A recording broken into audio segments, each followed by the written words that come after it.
Hi, this is Tim Martin. I'm a reporter with MLive.com, here with Jonathan Osting, a colleague of mine. Our guest today, Senate Majority Leader Randy Richardville. He is a Republican from Monroe. He is the top-ranking lawmaker in the Michigan Senate. Thanks for being here, Senator. It was great to be here. I mean, you said top-rated. I didn't know who did the ratings, you know. I bet maybe my mom or something. I don't know. Sure. So, Senator, start things off. I know it's only been a few hours, but initial thoughts on the governor's proposal to cap no-fault auto insurance? Well, I don't think there's much question that we need to take a look at things like auto no-fault insurance. I mean, the last time we did this was 1972. So it's been over 40 years. So to take a look at rates, take a look at the coverages, the requirements, and all, I think it's a smart thing. Do I agree with everything that he's put out there? I don't know yet, because there aren't bills introduced. They're mostly conceptual, and I know that he's been involved, and so have we, with the insurance chairman, Joe Hune, and others from the Senate and the House. Have been looking at this for over a year. So it's very complicated. We're one of the few states that has no-fault insurance, especially the way that it is. We have a very high threshold as far as what we cover compared to other states. We have an unlimited amount of money, for instance, that we would give people that might have long-term lifetime injuries. Compared to the next highest state, ours is unlimited, the next highest is $50,000. So there's considerable differences in what we do versus what other states, so I think it's smart to take a look at things. Sure. What do you see that process looking like? I mean, is this going to be discussions for several months, the next year? Well, I hope not. I would really like to have something done before the summer is here. I mean, it could carry through the summer and into the next year. There are some components that make this a little bit more interesting than maybe just an insurance overhaul. In fact, we usually go through, the bills are introduced on one side or the other, the House or the Senate. That's what's happening here. They get assigned to committee. I'll probably put all of these bills into the insurance committee, which deals with these kinds of things. It makes sense. They'll have hearings, but it'll probably be a little bit of an expedited process because they've had hearings on some of these issues in the last term. So although bills weren't passed in the last term, this issue is not brand new to them, so it'll probably go a little faster than maybe otherwise. Sure. Some other big issues before the Senate right now.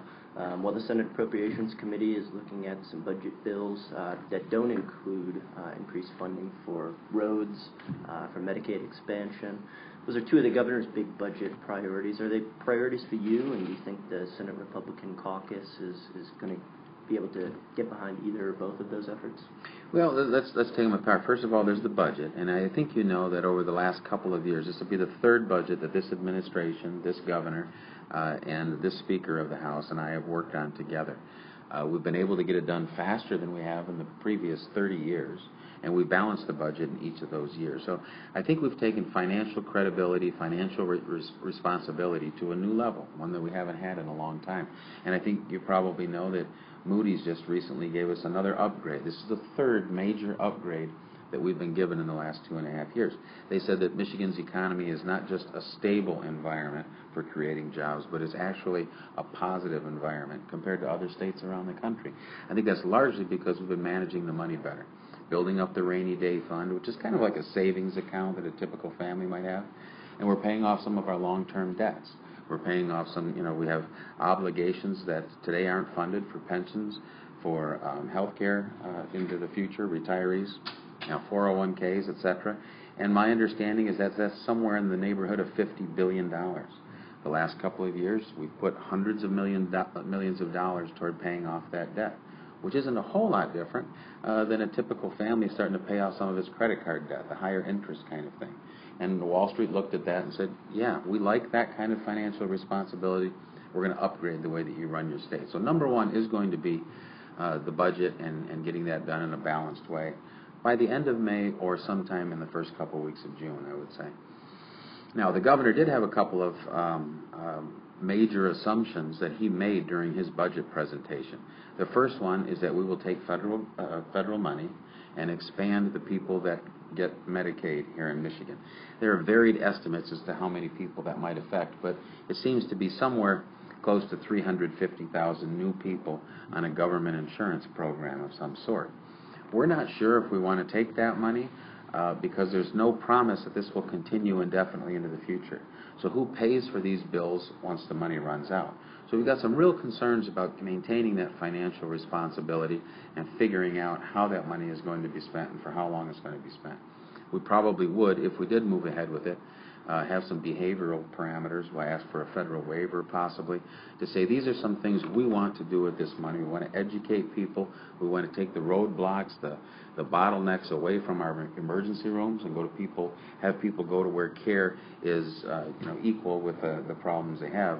And emergency rooms today are clogged up with people that might have a cold or a flu or something that's not life-threatening at all, but they have no other place to go. So how do we help to educate people? Can we use some of this money for that? Should we take it? So it's a debate, but we're talking about increasing a $50-ish billion a year budget by $2 billion, and that's a lot of money. And for those of us that don't believe that government should be growing faster, we're going to have to really take a hard look at that. But the governor did assume that money would be coming. We would support it and bake some of that into the individual budgets. That money is supposed to help prevent or slow down some of the health care problems that might happen down the road. But there comes a point where the federal government this program is going to be using more than what the federal government has given us. So we have to make decisions as to how long, if we take it, we're going to do this, or if we take it at all, and if we do, what the parameters are with that money. The other one that you ask about is transportation.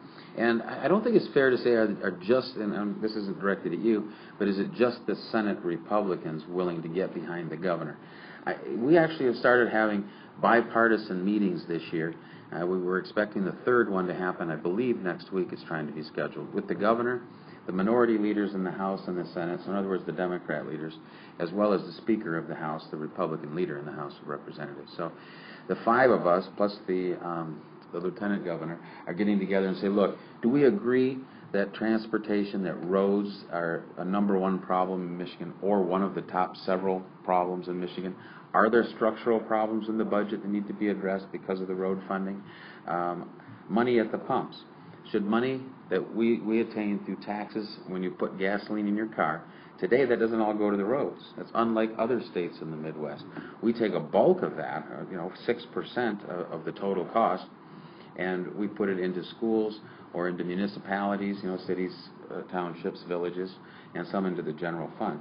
So is it right? Is it the right structure to take money that is collected when you get gasoline and use it for schools and to run cities, or should that be a user fee, and should we find different, maybe more appropriate ways to fund schools and to fund municipalities and put money into the general fund? So we're not on board yet to answer your question directly, but we're exploring every kind of an option to see if there are ways to take care of that structural problem and start to fix our roads. One more question before we head to reader questions. Your term limited, 2014 will be a welcome year. Yeah. What are you planning to do in 2014? Have you considered running for other offices, U.S. Senate, something you're considering? Well, yeah, I've had some conversations with some people in Washington about running for the United States Senate, and the Democrats seem to have somebody that they are encouraging to run, and he's a former colleague and friend of mine, Gary Peters, congressman from over in the greater Detroit area. And if that ends up being their candidate, he's a good guy, formidable guy. He's got a lot of experience not only in Michigan but in Washington. I'm not sure yet what the field looks like on the Republican side.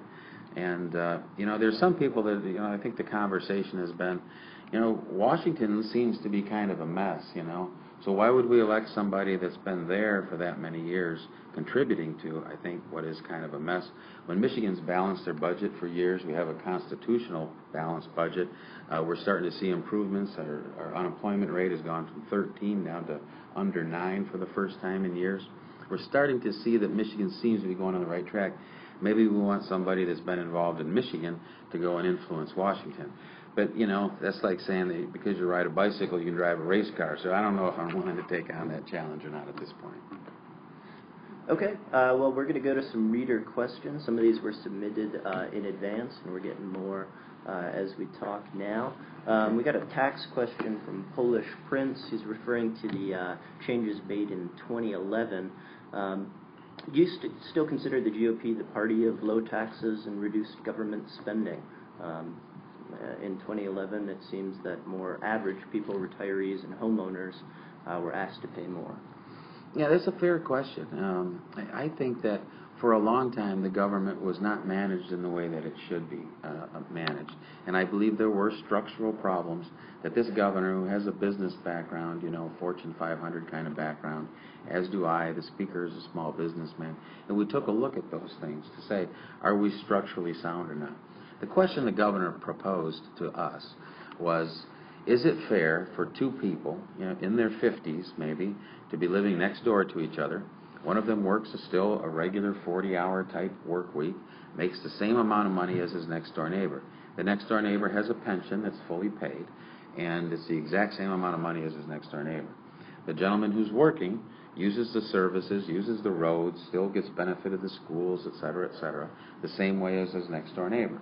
But he pays income taxes. The gentleman with the pension doesn't. Is that fair?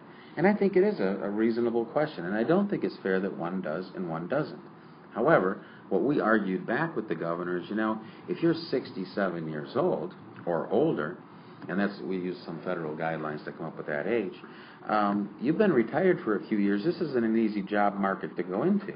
You should exempt people that have been retired for certain periods of time and have attained that age. And so we did. We actually wiped all of those people out. They're exempt from any of the pension taxes.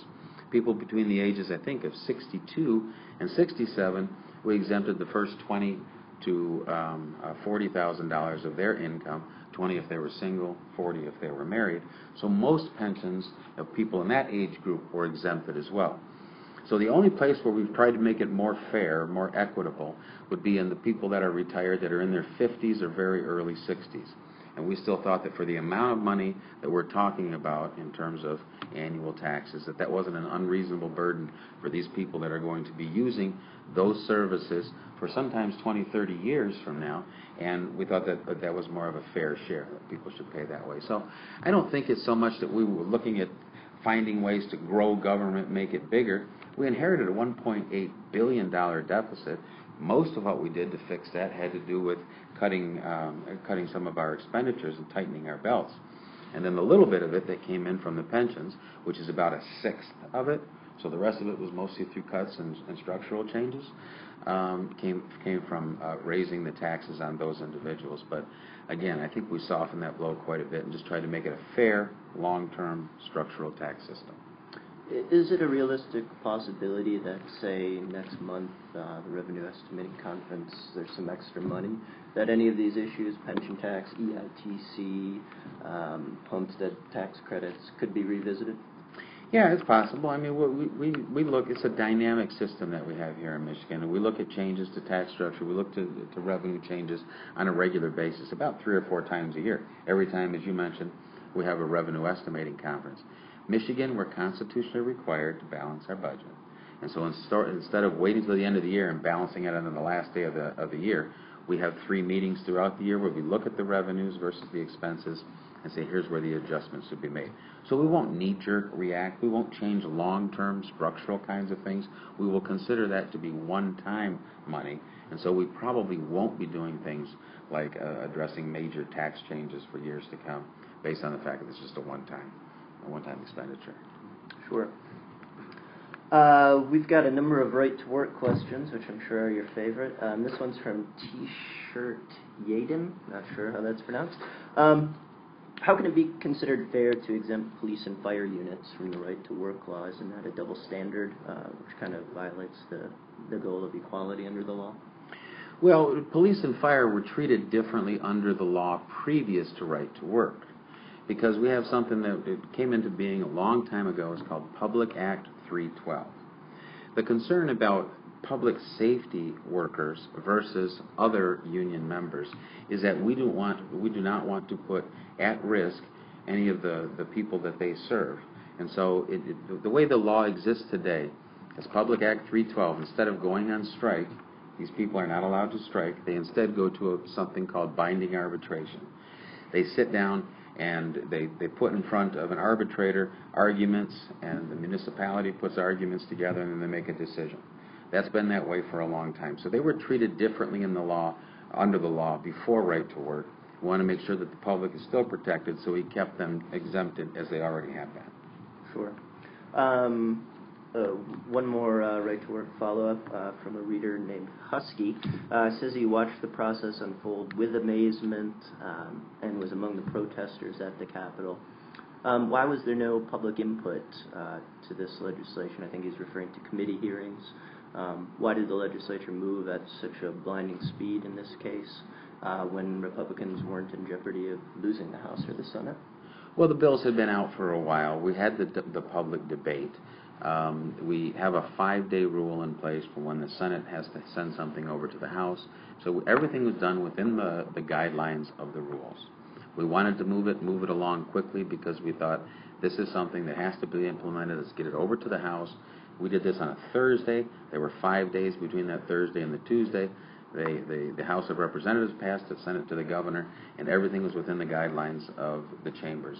We didn't think there was a whole lot more to learn about the issue than what we had already gotten. I can show you probably, I don't know how many thousand emails and other input we had. So we've always had an open process, but the committee's process was expedited. We wanted to get this done, get it done quickly, and we think it's a good piece of legislation. Okay, roads question from Guardian. He writes that additional funding may very well be necessary, but are there other ways to save money? He cites MDOT Intelligent Highway System program, wonders whether something like that could be cut or scaled back. And he says we obviously have a durability problem with road construction projects in Michigan. Is that going to be addressed? Well, it depends how much funding we do or don't come up with. Today, those that did a study, we've had 3 different studies that I've looked at come back, and it's not MDOT's issue that they only have enough money to put Band-Aids on some of the major problems. We know that there are structural problems that go well beyond the road surfaces, that go underneath the roads. We're not able to afford to maintain the miles of road that we have today. The question is, do we continue to wait and not invest into the deeper investments, the more difficult projects, and do we keep putting Band-Aids on? The estimate from these reports also show us that it'll be probably $100 million per year of additional costs in new structural problems, the damage that goes on way below what you can see. And if we don't address that, instead of a $1.2 billion problem, now to fix it right, it's 1.3 next year, 1.4 the year after that, and the roads continue to get worse, not just on the outside or not just on the top, but in a much deeper, more concerning kind of way. So you're saying there's a lot of financial incentive to fix this thing now, right? Yeah, it's just like those old commercials. Now, you're not as old as I am, but, you know, they've got that one where you pay me now, pay me later, about taking your car in, have his transmission taken care of. Is basically the same thing. Either pay us now or later the roads are going to be worse. And, you know, the governor was pretty passionate in his State of the State address, and I agree with him. I don't think it's fair to pass these problems on to, you know, to our children and maybe even to our grandchildren, because we know that it's less money to fix them now than it will be then. So shouldn't we pony up and fix them? I think that's the question we're asking. Sure. Follow-up from Archie Bird. Can I say one thing real quick, yeah. though? The right to work debate was a difficult one, okay? And it wasn't easy for anybody, I don't think, to take that vote and go through the difficulty that we had to go through during that period of time. It's very passionate about both sides, whether you were for it or whether you were against it. The reason we eventually moved into it is because 24 other states already have done this. It's almost like in order to be at the table to negotiate for some of these jobs and to be considered reasonable that this is a place where new jobs can come or we can expand, we're going to have to do this. It's kind of like an oligopoly, you know, where you've got the gas stations on 4 corners, and once one of them lowers the price, everybody has to lower the price. When these 24 other states lowered the price, people started going there. That's where the jobs were going. So we just leveled the playing ground, so to speak. But I don't want anybody out there to misunderstand the difficulty that we went through, because it was a major cultural change, and it was difficult for all of us. So I've talked to the Democrats, I've talked to labor leaders. We're putting that behind us now. We're going to try and make Michigan the best place to have a job in the country and have the best workforce, whether you're union, whether you belong to a union or whether you don't. We're concentrating on the workforce now. And I think we do have the best educated, best workforce in the country. We'll use that to sell to get the jobs that we're now at the table to negotiate for. Appreciate that. Another roads question here, though. Why isn't lowering the weight limit capacity of heavy trucks on the table, as it were? Well, it's common sense once you think about it. Most people don't think about it right away. But I live down in the southeast corner of Michigan, you know, between Toledo and Detroit, which is one of the 10 most busiest corridors in the world, so I'm told anyways. And if you ever drive that way, I think you would agree that it probably is. The question you have to ask yourself is, we have twice the load limits, that's true, but we also have twice the number of axles that are required for those loads. So it's the exact same weight per axle that other states have. So it's a little bit exaggerated to say, oh, you have twice as much weight, because we do, but it's twice as many axles too. The question you have to ask yourself is, would you like just as much goods being transported with twice as many trucks? So in other words, you have the exact same amount of trailers and things being pulled around, but you have twice as many trucks. Would you like that traffic problem to deal with when you have the same amount of weight over the same axle? So that's the question that we're asking. That's why I think once people look at that, they realize that it probably doesn't need to be on the table anymore. It probably does make more sense. The real question, though, and I don't want to get too technical with it, is how balanced those loads are. Because if those aren't, you know, if the loads are controlled properly, then the weight goes on top of one axle, and then there are problems with it. So that's why we've got to make sure we've got the right enforcement out there. We're making sure that the loads are managed in a way that it doesn't move around a lot. So. Sure. It's not an exciting answer, I know, but that's just the way it is. Load management, yeah. Billy Crash, one more roads question here. Granholm certainly knew our roads were in bad shape. Why wasn't anything done about this before? She lives in California. I don't know her phone number, but I'm sure she'd be easy to find. We would give that a shot. Sure. You know, there was a question earlier about Republicans and conservatives being smaller government, spending less money, and I think you found that kind of management in the last 2.5 years. Governor Granholm did try to increase taxes a number of times, although specifically I don't think she was talking about a road funding in general, or specifically. I think she was just talking about Generally, she wanted to expand all sales taxes into goods and services. Some services that aren't covered today. Most of them aren't covered today, and expand the number of goods that we tax too. So there was talk about it, but it wasn't seen as a priority during those years. This governor is the first one that stood up and said in his State of the State, this is a priority, it's our responsibility to do it. And so I think it's his leadership versus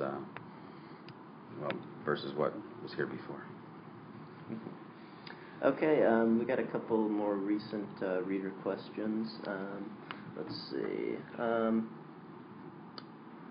Who do you think might be a good replacement as Senate Majority Leader once you're out? I'm not going to answer that question. You know? we have the single biggest majority in the Republican Senate that I think since the Constitution was rewritten in 1963.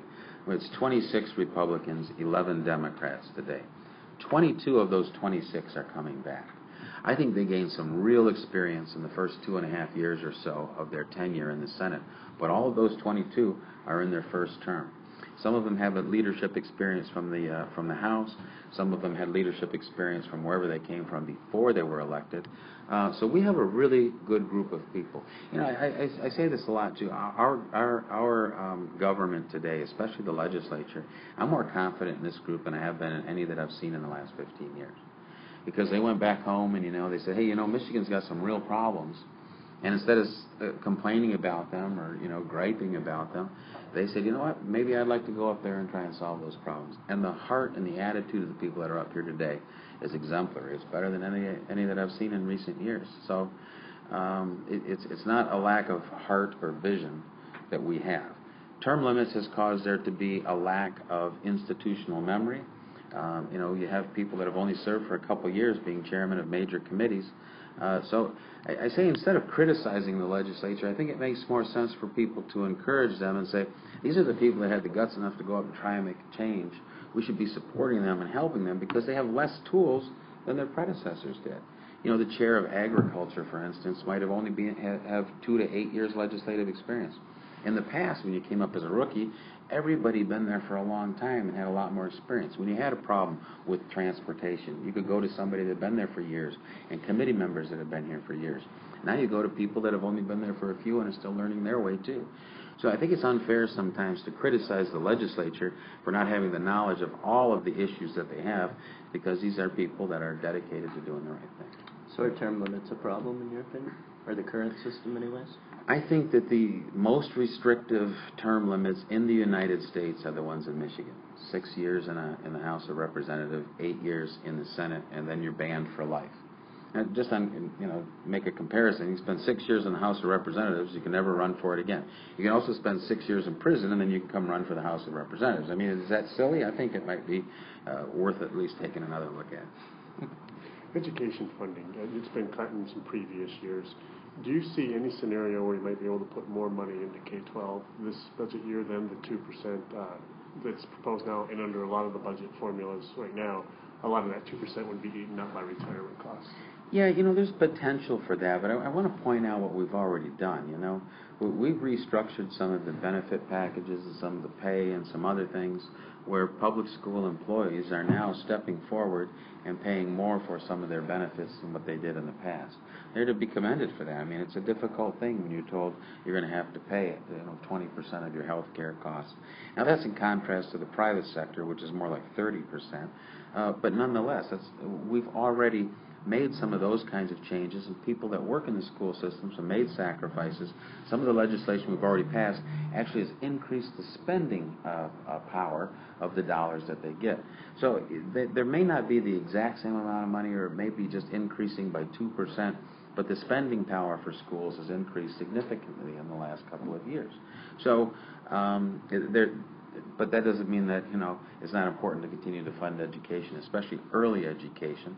I support the governor and the fact that he came out strong about early education. People that, a lot of young children that are in marginal or challenging kinds of situations.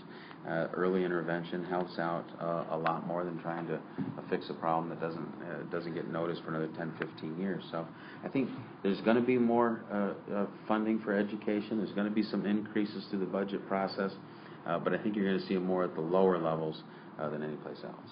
Lower being the younger levels. Okay, great. Well, we do have to wrap it up here.